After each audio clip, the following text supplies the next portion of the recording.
ధర్మస్థలాలో మృతదేహాల ఖననం కేసులో ప్రధాన సూత్రధారి ఎవరు?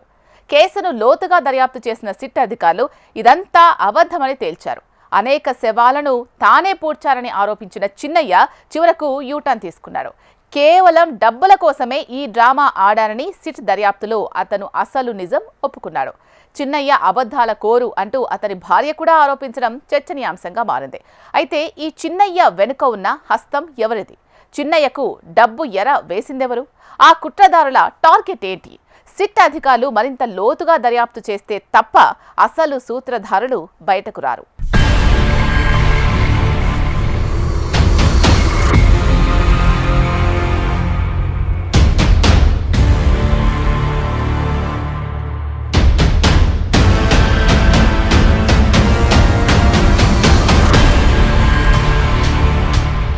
కర్ణాటకలోని ప్రఖ్యాత ధార్మిక క్షేత్రం ధర్మస్థల గత కొన్నాళ్లుగా వార్తల్లో హైలైట్గా నిలుస్తోంది.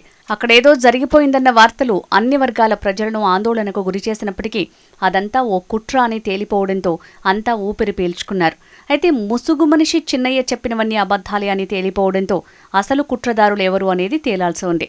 ఈ అంశంపై మరింత లోతుగా విచారిస్తోంది ప్రత్యేక దర్యాప్తు బృందం. ఇప్పటికే చిన్నయ్యను అరెస్టు చేశారు. విచారణ కోసం 10 రోజుల పాటు కస్టడీకి తీసుకున్నారు. వందలాది శవాలను పూడ్చిపెట్టినట్లు ఈ వ్యక్తి నుంచి ఒక్కొక్క విషయం వెలుగులోకి వస్తున్నాయి. అతడు మొదట్లో తీసుకొచ్చిన పుర్రె ఎక్కడిది అనే ప్రశ్నకు సమాధానం లభించింది. పుర్రెను ఢిల్లీ నుంచి తీసుకొచ్చినట్లు చిన్నయ్య చెప్పాడని తెలిసింది. కుట్ర చేసిన ముఠా తనను ఢిల్లీకి తీసుకువెళ్లి అక్కడ ప్రముఖ వ్యక్తులను కలిసి పుర్రె ఇచ్చారన్నాడు. దీన్ని ముందు పెట్టుకుని కోర్టు నుంచి భద్రత తీసుకున్నట్టు చెప్పాడని సమాచారం.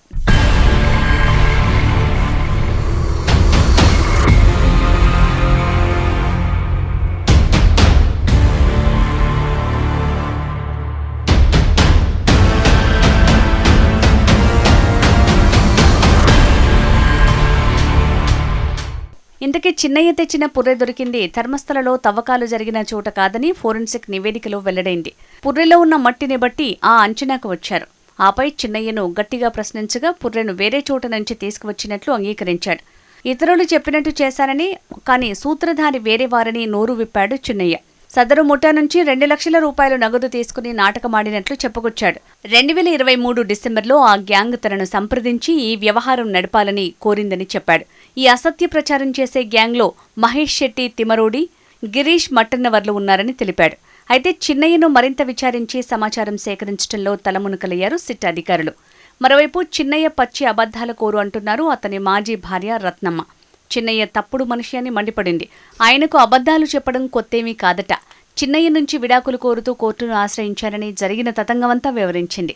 అయితే కోర్టు విచారణ సమయంలో భరణం ఇవ్వాల్సి వస్తుందేమోనని చిన్నయ్య నా గురించి తప్పుడు సమాచారం ఇచ్చాడని రత్నమ్మ చెప్పుకొచ్చింది. దీంతో తనకు కోర్టులో అన్యాయం జరిగిందని ఆమె వివరించారు. కొన్నాళ్లు తన తల్లే తన ఆలనా పాలనా చూసుకుందని రత్నమ్మ తెలిపింది. ఆ తర్వాత బిడ్డల అండతో జీవితాన్ని సాగించారని పేర్కొంది. ఇదిలా ఉండగా గ్రామస్తులు సైతం చిన్నయ్యపై పలు కీలక విషయాలు వెల్లడించారు. చిన్నయ్య నిత్య పెళ్లి కొడుకని ఆసక్తికర విషయాలు వెల్లడించారు. ధర్మస్థలలో ఉంటున్నప్పుడే అతనికి 3 పెళ్లిలయ్యాయని, 3 భార్యలు అతడికి విడాకులు ఇచ్చినట్లు పలు స్థానిక మీడియా కథనాలు వెలుగులోకి వచ్చాయి.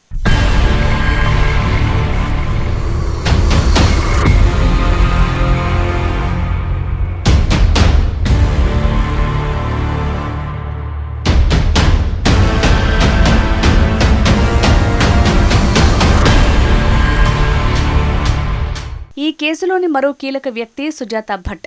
తన కూతురు అనన్య భట్ అదృశ్యమైందని, ఆమె ఆచూకీ కనిపెట్టారని, వీలు కాకపోతే కనీసం అస్థికలనైనా ఇవ్వాలని ధర్మస్థలలో రభస చేసింది ఆ వృద్ధురాలు. సుజాత భట్ను ఇంట్లోనే త్వరలో విచారించాలని సిట్ అధికారులు నిర్ణయించారు. బెంగళూరు బనశంకరిలో ఆమె నివాసానికి గట్టి పోలీస్ భద్రత కల్పించారు.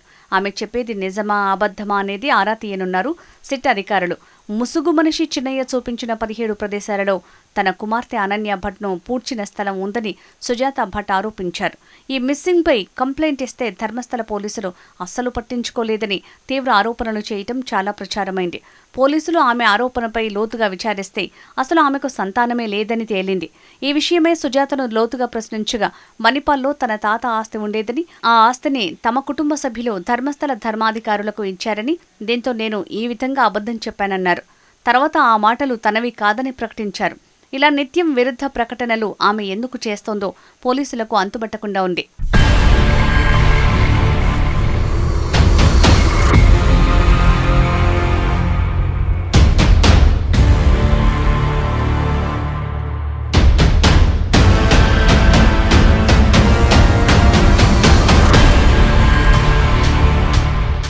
ఇక ధర్మస్థల మీద అభూత కల్పనలతో వీడియోలు చేశాడనే కేసులో బళ్ళారి యూట్యూబర్ సమీర్ బెల్తంగడి పోలీస్ స్టేషన్లో విచారణకు హాజరయ్యాడు.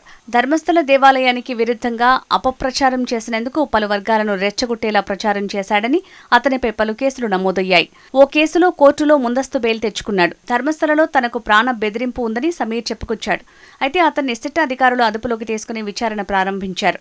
యూట్యూబ్ సమీర్ చేస్తున్న ఈ పని కారణంగానే ధర్మస్థలలో ఏదో జరిగిపోతోందనే అపోహలు మొదలయ్యాయని తేలింది. ఆర్టిఫిషియల్ ఇంటెలిజెన్స్ సాంకేతికతను ఉపయోగించి సృష్టించిన చిత్రాలతో అందరినీ తప్పుదోవ పట్టించిన సమీర్ మీద అన్ని వర్గాలు తీవ్ర ఆగ్రహంతో ఉన్నాయి. ధర్మస్థల మీద తీవ్రమైన నిందలు వేసినా అసలు నిజాలు దర్యాప్తులో తేలుతాయని మొదటి నుంచి ఎంతో నిబ్బరంతో ఉన్నారు ఆలయ ధర్మాధికారి వీరేంద్ర హెగ్డే. సిట్ అధికారుల దర్యాప్తునకు అన్ని విధాలా సహకరిస్తారని హామీ ఇచ్చారు. ఇప్పుడు కుట్రలు క్రమంగా బయటికి రావడంతో స్పందించారు ఆయన. ధర్మస్థల గ్రామం మంజునాథేశ్వరుడు తమ కుటుంబానికి మద్దతుగా నిలిచిన ప్రతి ఒక్కరికి ధన్యవాదాలు చెప్పారు వీరేంద్ర. సిట్ అధికారులు చిన్నయ్యను బెల్తంగడి కోర్టులో హాజరుపరిచిన తర్వాత వీరేంద్ర హెగ్డే మీడియాతో మాట్లాడారు. నిజం నిలకడ మీద తెలుస్తుందనటానికి ఇదే ఉదాహరణ అని అన్నారు. శైవక్షేత్రంపై వచ్చిన ఆరోపణలు భక్తులను బాధించాయని, కానీ నిజం నిప్పులాంటిదన్న విశ్వాసం వ్యక్తం చేశారు వీరేంద్ర. నెలల తరబడి తీవ్ర సంచలనం రేపిన ధర్మస్థల శవాల కేసులో కుట్రదారులెవరో తేల్చే పనిలో బిజీగా ఉన్నారు సిట్ అధికారులు. చూడాలి మరి ఆ కుట్రదారులెవరు, అసలు వారి టార్గెట్ ఏంటి?